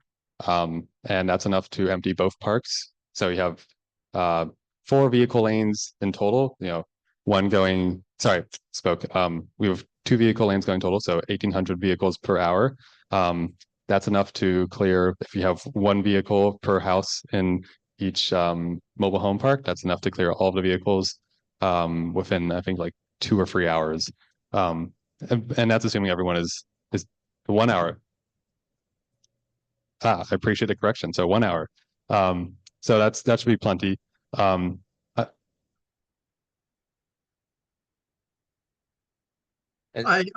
totally disagree. I think you're missing the picture. A disaster is not on a timer.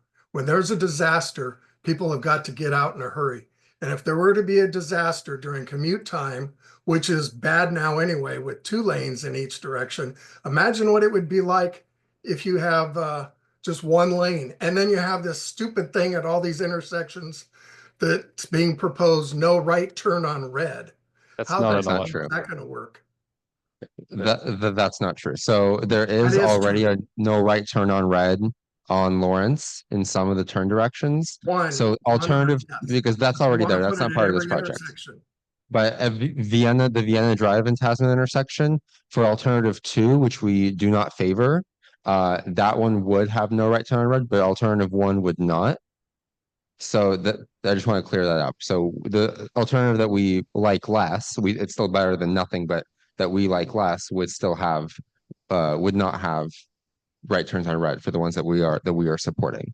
And if there is an emergency, there's no reason like why you couldn't move your car onto the multi-use pathway, assuming no one's there. In emergency situations, you can. And if it was an emergency, we would probably have traffic evacuating on both sides of the road anyways. Like you'd have all of the lanes of traffic available. If it was a true like national disaster level, like a hurricane came through or something, like you're like all traffic rules go out the window at that point. Everyone's going out. Like again, this is a pure hypothetical situation that you're proposing here. Gail? So I see very few cars. I mean, I see very few bikes and pedestrians on Tasman. I see a lot of cars. So what may benefit 10, 15, 20 people is going to disenfranchise about 3,000 people. They're going to have a hard time getting in and out of their park. And there is more cars. You can say as many bikes as you want. There are more cars than there are bicycles, especially on Tasman. And I think everybody's missing this big picture. I love to say, I love this quote. You can't measure the demand for a bridge based off the number of people swimming across the river. Tasman is so dangerous that almost no one in their right mind should really be on it outside of a car right now because it is incredibly dangerous. So we really can't say, oh, well, there's no pedestrians. I mean, there's no pedestrians on 101 or 237, right? So do we say that no one wants to walk anywhere because there's no pedestrians there? Like, no, it just doesn't make sense. The Tasman basically is as dangerous as a highway right now. No one in their right mind would want to walk there, but yet people do. So are you Some going to people put a do. bike lane and a sidewalk on 101? Well, there are parallel paths on 237. So that's my point. There are parallel paths on 237 because people want to bike in the same from point A to point B, and the people should be able to bike and walk anywhere from anywhere to anywhere, right?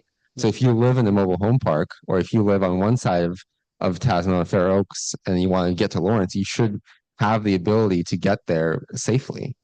There are a lot of seniors that live in those parks and they cannot walk or ride a bike. It doesn't mean because you put a bike or a walking lane and all of a sudden this 89-year-old woman's going to go walking down the street every day. It just is not reality. You Well, the guys opposite are is also missing it. true. There are lots of seniors who cannot drive and can only walk with a walker or take a scooter, and this gives them the autonomy to get to where they want to go without the assistance of others. I believe that the you're comparing apples to oranges, because I think there's a lot more seniors that can drive than those that can that are on walkers and wheelchairs. And I am not against this at all. I'm just for common sense and for things to be thought through, and I don't think they have been. All right, so we're going to need to wrap up, and we can provide contact information for Ari, and we'll be able to continue the discussion for those who would like to. And Ari and Daniel will provide the contact information for you guys. Is that fine? Yes, absolutely. Okay. All right. And Gail has more question, but we really do need to wrap up. Just a comment. Okay, quickly. I think it would be really interesting if the city did have an emergency evacuation of the parks. I don't think we've ever done that in the city. This park would be horrible. We only have one exit. So I would strongly suggest, and it's not part of this at all, is that we do a practice. Because you've lived here longer than me. I think it'd be great to do a practice and see what it would take. All right. Thanks, everyone. And I apologize for running over. We did get started a bit late. There are a few announcements. Maybe we can send out the slide deck afterwards that has those announcements on it. All right. We'll adjourn this meeting. Our next meeting is May 17th. And we will be having Patrick Aarons.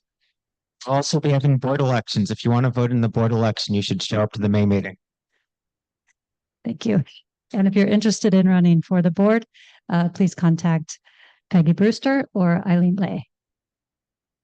We're on the nominating committee. All right. Thank you all.